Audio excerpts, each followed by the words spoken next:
Hi friends, मेरे और एक वीडियो में आपका बहुत बहुत स्वागत है। ये कार सियाज ZXi प्लस है, बटन स्टार्ट है। मेरे एक रिश्तेदार ने रिसेंटली ख़रीदी है, सेकेंड हैंड है, अच्छा प्राइस में लाई है।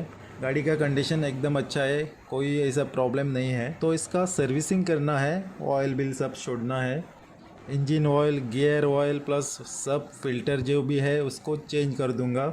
जब आप सेकेंड हैंड गाड़ी ख़रीदते हैं तो आपको उसका सर्विसिंग तुरंत ही करना होता है, क्योंकि पहले का जो ओनर है उसने क्या सर्विसिंग किया और कब सर्विसिंग किया था ये तो जानना मुश्किल है। और जो भी गाड़ी बेचेगा वो सर्विसिंग करके तो गाड़ी थोड़ी बेचेगा।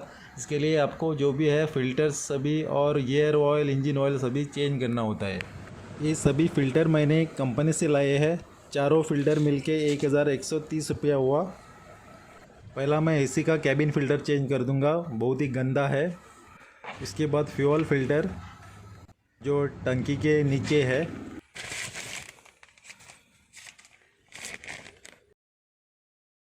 फ्यूल फ़िल्टर का लोकेशन लेफ़्ट साइड में टंकी के साइड में है। एरिया थोड़ी कॉम्प्लिकेटेड है, शूट करना थोड़ा मुश्किल है।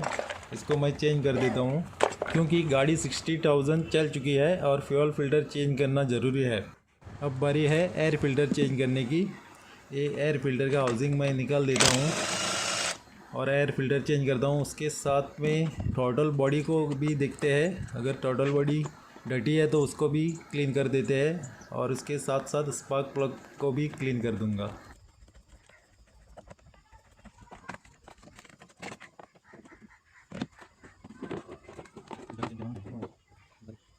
एयर फ़िल्टर देखो बहुत गंदा है।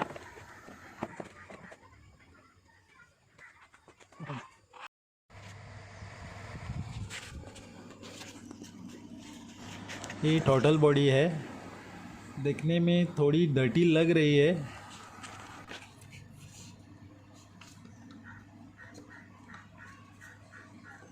इसमें देखो डर्ट है, इसको निकाल के साफ़ कर देते हैं। टोटल बॉडी क्लीनिंग प्रोसीजर इस वीडियो में मैं नहीं दिखाऊंगा, मेरे पिछले वीडियो में मैंने दिखाया है। टोटल बॉडी क्लीन करते समय ये ध्यान रखना होता है कि उसका अलाइनमेंट चुकना नहीं चाहिए। अगर कुछ भी अलाइनमेंट चुक गया उसमें तो आपका RPM में प्रॉब्लम आएगा, आइडलिंग पे गाड़ी नहीं रहेगी, RPM हाई लो हो सकते हैं और आप बड़ी मुश्किल में पड़ सकते हैं।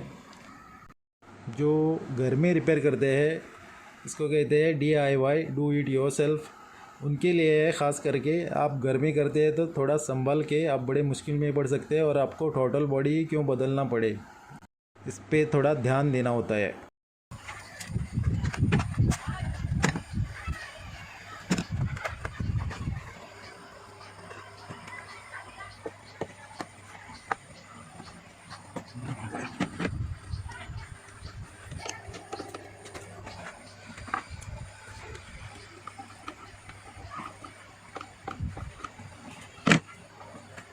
टोटल बॉडी का फिटिंग हो गया।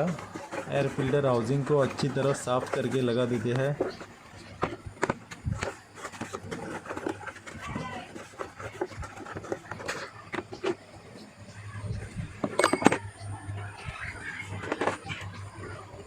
अब लगा देते हैं एयर फिल्टर का हाउसिंग और एयर फिल्टर बदल देते हैं।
अब बारी है गियर ऑयल छोड़ने की।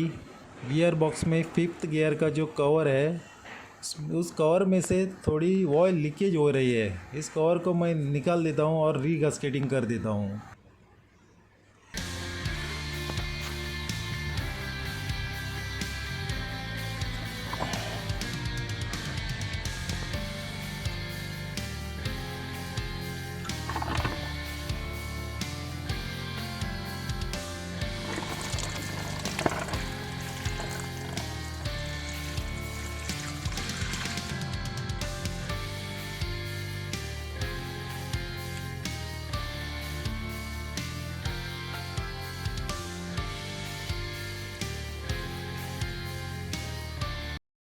इस गाड़ी का पहला जो ओनर था वो कंपनी में ही सर्विस करता था और कंपनी ने कभी गियर ऑयल तो छोड़ी ही नहीं। देखो कितनी हैमरी बन गई, देखो इस मैग्नेट में। गियर ऑयल तो 25-30 हज़ार में तो छोड़नी ही होती है, नहीं तो आपके गियर बॉक्स में प्रॉब्लम आ सकता है। अभी मैं इस गियर बॉक्स में सिंथेटिक ऑयल डाल दूँगा।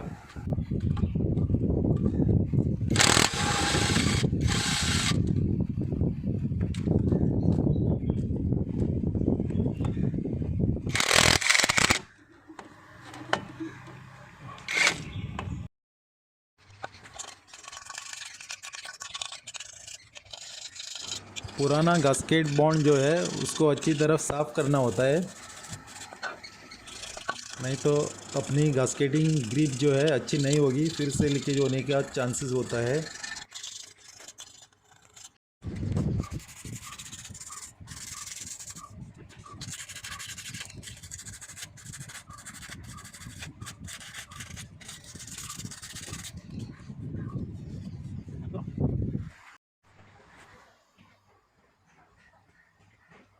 ये बुलडॉग गास्केटिंग बॉन्ड है रेड कलर का।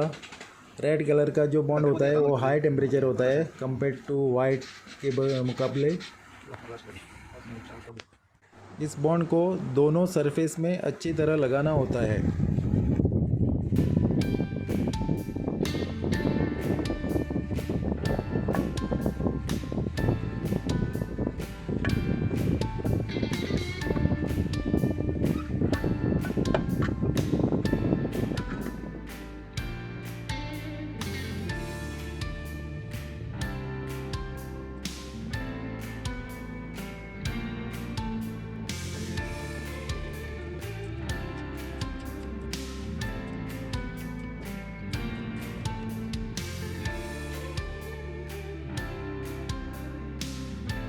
अब बारी इंजन ऑयल छोड़ने की।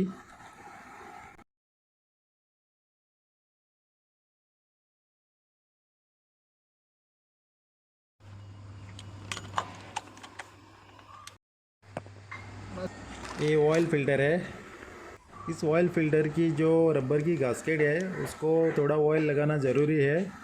अगर ऑयल नहीं लगाया तो टाइट करते समय किधर भी गैप रह जाएगा और उसमें से ऑयल लीकेज होने का चांसेस होता है। इसके लिए थोड़ी ऑयल लगा के ही उसको टाइट करना होता है।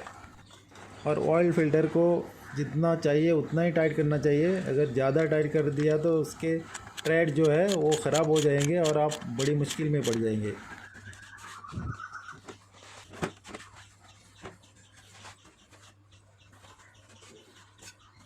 एक गियर ऑयल सिंथेटिक है 2.5 लीटर, जिक कंपनी की है।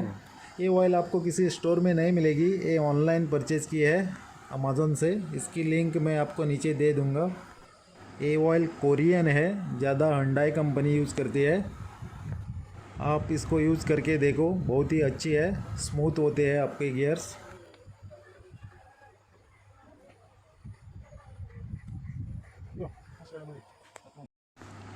और ये इंजन ऑयल हुर्थ सिंथेटिक है 5W30। इस ऑयल को मैंने पहले भी इस्तेमाल करके देखा है, बहुत ही अच्छी ऑयल है, आप भी इस्तेमाल करके देखो। ये भी अमेज़न से लाई है, लिंक दे दूंगा नीचे। इस ऑयल का परफॉर्मेंस मुझे बहुत ही अच्छा लगा, मैंने बहुत बार ये यूज़ करके देखी है। और ये ग्रीन कूलेंट पहला डाल देते हैं रेडिएटर में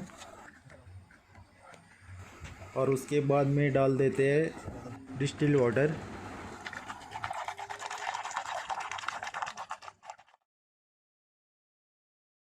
सब सर्विसिंग काम पूरा हो गया। अब बारी है स्कैनिंग करके देखने की। स्कैनिंग करके देखते हैं कि कोई फॉल्ट कोड तो स्टोर नहीं है इस यू में। और स्कैनिंग के साथ साथ सभी पैरामीटर चेक करूँगा। ज़्यादा करके फ्यूल ट्रिम पे ध्यान देना होता है, फ्यूल ट्रिम चेक करना होता है। अगर फ्यूल ट्रिम बराबर नहीं चलती है तो आपका एवरेज बिगड़ जाती है। अगर फ्यूल ट्रिम बराबर है आपकी एवरेज भी अच्छा देगी। एवरेज यानी कि माइलेज। मैनुअल ट्रांसमिशन है, ऑटो स्कैन करके देखते हैं।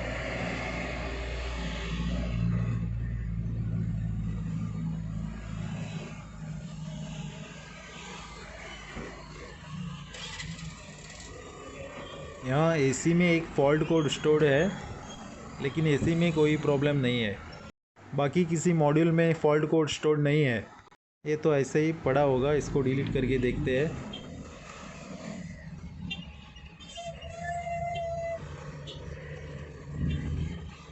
तो देखो एसी मॉड्यूल में अभी कोई फॉल्ट कोड नहीं है। लाइव डेटा EOBD में देखना होगा।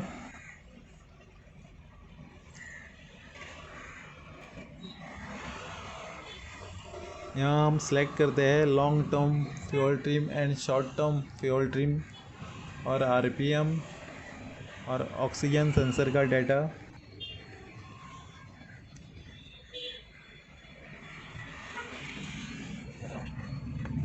स्टार्ट करते हैं गाड़ी को।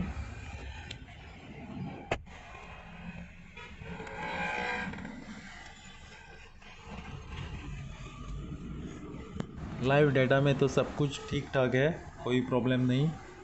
फ्यूल ट्रिम अच्छे चल रही है, फ्यूल ट्रिम में कोई डेविएशन नहीं है। फ्यूल ट्रिम के ऊपर मैं वीडियो बनाने वाला हूँ और उसमें मैं डिटेल बता दूंगा फ्यूल ट्रिम कैसे काम करते हैं और फ्यूल ट्रिम का क्या इम्पोर्टेंस है गाड़ी में। तो अब बारी है सर्विसिंग कॉस्ट का। सर्विसिंग जो कॉस्ट है मैं इधर स्क्रीन पे दिखा देता हूँ। सभी जो फ़िल्टर्स है वो मुझे 1300 में मिल गए कंपनी में, और इंजन ऑयल और गियर ऑयल दोनों सिंथेटिक है, 2700 में मिल गए अमेज़ॉन पे। इसकी लिंक मैं नीचे दे दूँगा। और डिस्टिल ऑर्डर और कूलेंट 300 रुपया, और आपकी सर्विस जो चार्ज है 800 रुपया होता है। इसमें सब मिल के 5100 रुपया होता है। सो राउंडेड आप 5000 में आपकी सर्विस हो सकती है। ऐसे लो कॉस्ट और इकोनॉमिकल वीडियो देखने के लिए आप मेरे चैनल को सब्सक्राइब करें। मिलते हैं अगले वीडियो में। देखने के लिए बहुत बहुत धन्यवाद। Thanks for watching.